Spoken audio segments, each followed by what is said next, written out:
Hello बच्चों, आज के ऑडियो में बाल राम कथा कक्षा 6 के लिए हिंदी की पूरक पाठ्य पुस्तक के अंतर्गत आप सुनेंगे सीता की खोज। बच्चों, इसके पहले आपने अवधपुरी में राम, जंगल और जनकपुर, दो वरदान, राम का वनगमन, चित्रकूट में भरत, दंडक वन में 10 वर्ष, सोने का हिरण ऑडियो का श्रवण किया है। उसी क्रम में आज सीता की खोज प्रारंभ करते हैं। बच्चों, राम के मन में कई प्रकार के प्रश्न थे, आशंकाएं थीं। मारीच की माया उन्होंने देख ली थी, वह छल से उन्हें कुटिया से दूर ले आया था। अब क्या होगा, यही सोचते हुए वे कुटिया की ओर भागे चले जा रहे थे। वापसी में एक पल भी विलंब नहीं करना चाहते थे। लक्ष्मण को वे कुटिया पर छोड़ आए थे सीता की रखवाली के लिए। अच्छा हो कि लक्ष्मण वहीं हों, मारीच की मायावी आवाज़ उन तक ना पहुंची हो। राम ने सोचा, सीता अकेली रही तो राक्षस उन्हें मार डालेंगे, खा जाएंगे।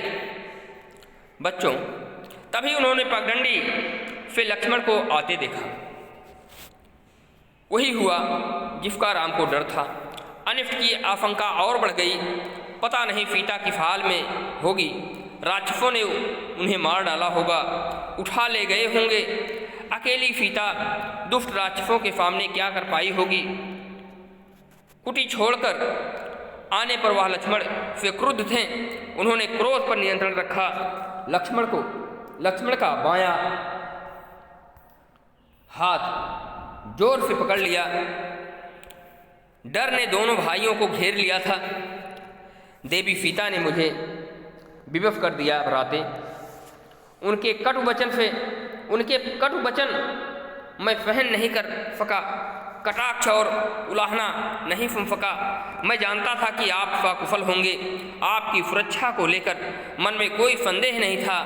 तब भी मुझे कुटिया छोड़कर आना पड़ा। लक्ष्मण ने कहा, यह तुमने अच्छा नहीं किया, तुम्हें मेरी आज्ञा का उल्लंघन नहीं करना चाहिए था। अब जल्दी चलो, मेरा मन चिंतित है। सीता ना जाने किस हाल में होंगी, कैसी होंगी। मायावी राक्षसों का कोई ठिकाना नहीं। राम ने चलने की गति और बढ़ा दी। कुटिया अभी कुछ दूर थी पर दिखाई पड़ने लगी थी। राम ने वहीं से पुकारा, सीते तुम कहाँ हो। जैसे कि उन्हें पता चल गया हो कि सीता आश्रम में नहीं है। कुटिया मौन रही, वहाँ से कोई उत्तर नहीं मिला। राम की बेचैनी और बढ़ गई। उनकी एक आवाज़ पर कहीं से भी उपस्थित हो जाने वाली सीता वहाँ नहीं थी। अनुपस्थित बोलती कैसे। राम की आवाज़ पेड़ों से टकराकर हवा में विलीन हो गई। कुटिया के शून्य में समा गई। राम पुकारते रहे, उत्तर में उन्हें हर बार सन्नाटा ही मिला। चुप्पी हर ओर थी। हर दिन हवा में झूलने वाले पत्ते शांत थे। लताएं गुमसुम पड़ी थीं। चिड़ियों की चहक लुप्त थी। कुटिया के निकट घूमने वाले पशु पक्षी चुप खड़े थे, सब स्तब्ध। राम भागते हुए आश्रम पहुँचे। कुटिया में जाकर देखा, सीते सीते पुकारते हुए उन्होंने आसपास की हर जगह देखी। पेड़ों झाड़ियों के पीछे गए, उन स्थानों की ओर भागे जहाँ सीता जा सकती थी। सीता का कहीं पता न था। शोक से व्याकुल राम रोने लगे। सीता से बिछुड़ना उनके लिए असहनीय घातक था। वह खुद भुला बैठे। विरह में वह गोदावरी नदी के पास गए। उससे पूछा, तुमने सीता को कहीं देखा है। नदी ने कोई उत्तर नहीं दिया। वह पंचवटी के एक वृक्ष के पास गए। सबसे पूछा, कोई सीता का पता बता दे मुझे, कोई सीता का पता बता दे। हाथी के पास गए। शेर से पूछा, फूलों के पास रुके, चट्टानों पत्थरों से प्रश्न किया। शोक संतप्त राम भूल गए कि चट्टानें कहीं बोलती हैं, पेड़ पौधे बात नहीं करते, उनकी भाषा मौन है, उनके उत्तर भी मौन ही हैं। राम की मानसिक स्थिति विक्षिप्त जैसे थी। एक बार उन्हें लगा कि सीता वहीं है, कुटिया के पास, अभी भागकर पेड़ के पीछे छिप गई है। उन्हें खिजाने के लिए, मेरे साथ परिहास मत करो सीते। राम उस पेड़ की ओर दौड़ पड़े। वहाँ कोई नहीं था। वे निराश होकर पेड़ के नीचे बैठ गए। राम का दुख लक्ष्मण से देखा नहीं जा रहा था। उनका व्यवहार सहन नहीं हो रहा था। वे राम के निकट गए। विलाप करते राम ने कहा, मैं सीता के बिना नहीं रह सकता। तुम अयोध्या लौट जाओ लक्ष्मण, मैं वहाँ नहीं जाऊँगा, यहीं प्राण दे दूँगा। मैं सीता के साथ आया था, उसके बिना कैसे लौटूँगा? नगरवासियों को क्या मुँह दिखाऊँगा? तुम जाओ, मुझे यहीं छोड़ दो। आप आदर्श पुरुष हैं, आपको धैर्य रखना चाहिए। इस तरह दुख से कातर नहीं होना चाहिए। हम मिलकर सीता की खोज करेंगे। वे जहाँ भी होंगी हम उन्हें ढूंढ निकालेंगे। सीता हमारी प्रतीक्षा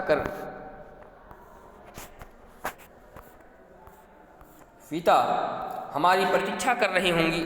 लक्ष्मण ने उन्हें ढाढ़स बजाते हुए कहा। राम शांत हुए, पर थोड़ी ही देर में हाँ प्रिय कहते हुए पुनः विलाप करने लगे। इसी बीच आश्रम के आसपास भटकने वाला हिरणों का एक झुंड राम लक्ष्मण के निकट आ गया। राम को लगा कि हिरण सीता के बारे में जानते हैं, उन्हें कुछ बताना चाहते हैं। हे मृग, तुम ही बताओ सीता कहाँ है? राम ने पूछा। हिरणों ने सिर उठाकर आसमान की ओर देखा और दक्षिण दिशा की ओर भाग गए। राम ने संकेत समझ लिया, हमें सीता की खोज दक्षिण दिशा में ही करनी चाहिए। उन्होंने लक्ष्मण से कहा, हिरण उसी ओर गए हैं। वन में भटकते हुए उन्होंने एक टूटे हुए रथ के टुकड़े देखे, मरा हुआ स्वार्थी और मृत घोड़े भी देखे थे।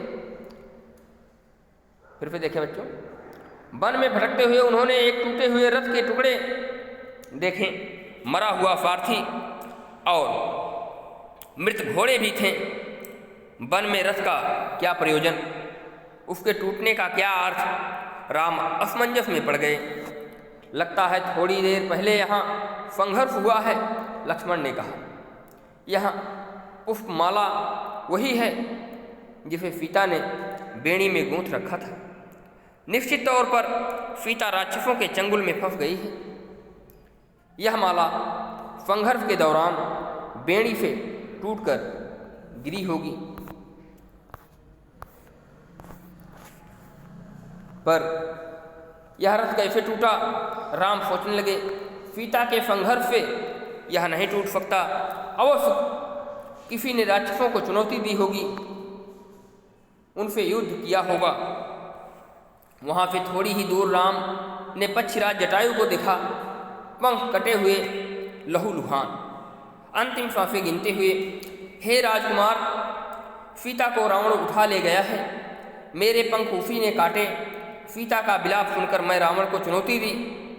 सीता का विलाप सुनकर मैंने रावण को चुनौती दी, उसका रथ तोड़ दिया, सारथी और घोड़े को मार डाला, स्वयं रावण को घायल कर दिया, पर मैं सीता को नहीं बचा सका।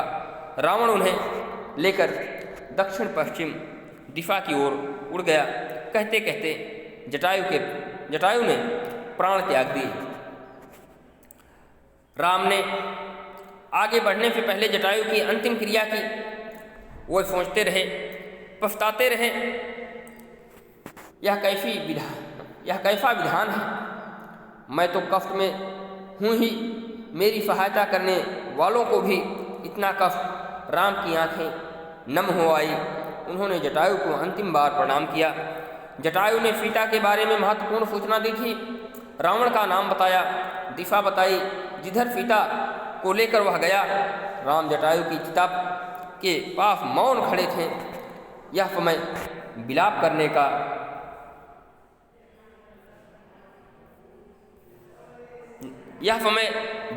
का नहीं है। हमें तुरंत दक्षिण पश्चिम दिशा की ओर जाना चाहिए। सीता उधर ही होंगी। लक्ष्मण ने तत्परता दिखाई।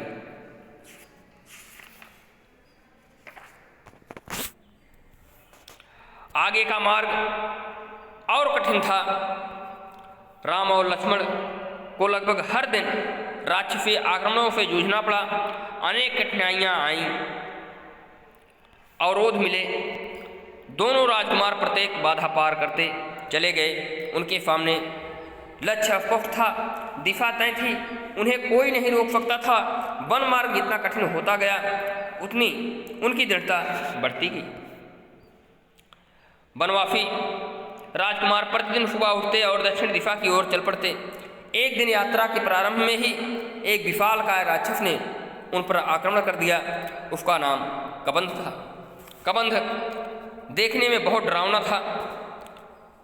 मोटे मांस पिंड जैसा, गर्दन नहीं था, एक आंख थी, दांत बाहर निकले हुए, जीभ सांप की तरह लंबी और लपलपाती हुई। राम लक्ष्मण को देखते ही कबंध प्रसन्न हो गया। उसने दोनों हाथ फैलाए, एक एक हाथ से दोनों भाइयों को पकड़कर हवा में उठा लिया। उसे मनमांगा आहार मिल गया था। बैठे बिठाए वह अपने शिकार को भुजाओं में लपेटकर मुंह तक ले जाता। इससे पहले ही राम लक्ष्मण ने अपनी तलवारें निकाल ली। एक झटके में कबंध के हाथ काट दिए। उसके हाथ धरती पर गिर पड़े। कबंध उनकी शक्ति और बुद्धि पर आश्चर्यचकित रह गया। कौन हो तुम दोनों? उसने पूछा। हम अयोध्या के महाराज दशरथ के पुत्र हैं, राम और लक्ष्मण। रावण ने राम की पत्नी सीता का हरण कर लिया है। हम उन्हीं की खोज में निकले हैं। राक्षस कबंध ने राम के बारे में सुन रखा था। साक्षात उन्हें देखकर प्रसन्न हो गया। उनसे कहा, मैं सीता के संबंध में कुछ नहीं जानता, लेकिन तुम दोनों की सहायता का उपाय बता सकता हूँ। मेरा एक छोटा सा आग्रह स्वीकार करें। स्वीकार करो तो मेरी अंतिम संस्कार राम करें।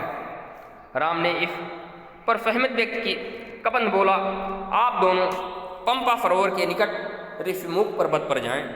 वहाँ वानर राज सुग्रीव का क्षेत्र है। कबंध बोला, आप दोनों पंपा सरोवर के निकट ऋषिमुख पर्वत पर जाएं। वहाँ वह वानर राज सुग्रीव का क्षेत्र है।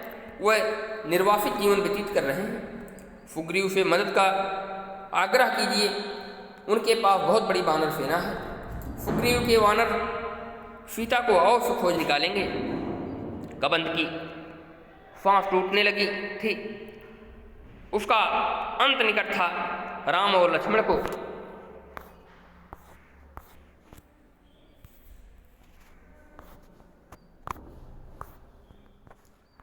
अपने निकट बुलाते हुए उसने कहा, पंपा सरोवर के पास मतंग ऋषि का आश्रम है। वहीं उनकी शिष्या सबरी रहती है। आगे जाने से पूर्व सबरी से अवश्य मिल ले। यही बोलते बोलते कबंध ने प्राण त्याग दिए। राम ने अपना वचन पूरा करते हुए उसका अंतिम संस्कार किया और पंपा सरोवर की ओर चल पड़े। कबंध की बातों से राम को बहुत ढांढस हुआ। सीता तक पहुंचने की आशा बलवती हुई। राम को सुग्रीव की क्षमता और उनकी वानर सेना की शक्ति का पता था। वे जल्दी सुग्रीव तक पहुंचना चाहते थे। ऋषिमुख पर्वत का रास्ता पंपा सरोवर से होकर ऋषिमुख का रास्ता पंपा सरोवर होकर जाता था। पंपा सर का प्राकृतिक सौंदर्य अद्भुत था। मतंग ऋषि का आश्रम उसी सरोवर के किनारे था। लता कुंज से घिरा हुआ सरोवर का पानी मीठा था। फबरी की कुटिया आश्रम में ही थी। वह रिफ की शिष्या थी। उसकी आयु बहुत हो गई थी, जर्जर काया, लेकिन आंखें ठीक थीं। हर पल राम की प्रतीक्षा में खुली हुई। रिफ ने उसे बताया था कि एक दिन राम आश्रम में अवश्य आएंगे और उससे मिलेंगे। राम को आश्रम में देखकर फबरी बहुत प्रसन्न हुई। उनकी आवाभगत की सेवा की, खाने को मीठे फल दिए, रहने की जगह दी। उसकी आंखें तृप्त हो गई। राम ने उससे सीता के संबंध में पूछा। आप सुग्रीव से मित्रता करिए, सीता की खोज में वह अवश्य सहायक होगा। उसके पास विलक्षण शक्ति वाले बंदर हैं। फबरी ने राम को आश्वस्त किया। अगले दिन राम ऋषिमुख पर्वत चले गए। उनकी व्याकुलता अब और घट गई थी। मन की शांति लौट आई थी। बच्चों, इस प्रकार से सीता की खोज का यह ऑडियो यहीं तक। अगले ऑडियो में आप सुनेंगे राम और सुग्रीव। तो राम और सुग्रीव की मित्रता को आप अगले ऑडियो में सुनेंगे। बच्चों, इस प्रकार से यह भाग सीता की खोज समाप्त हुआ। इसे पूरा सुनने के लिए आपको धन्यवाद।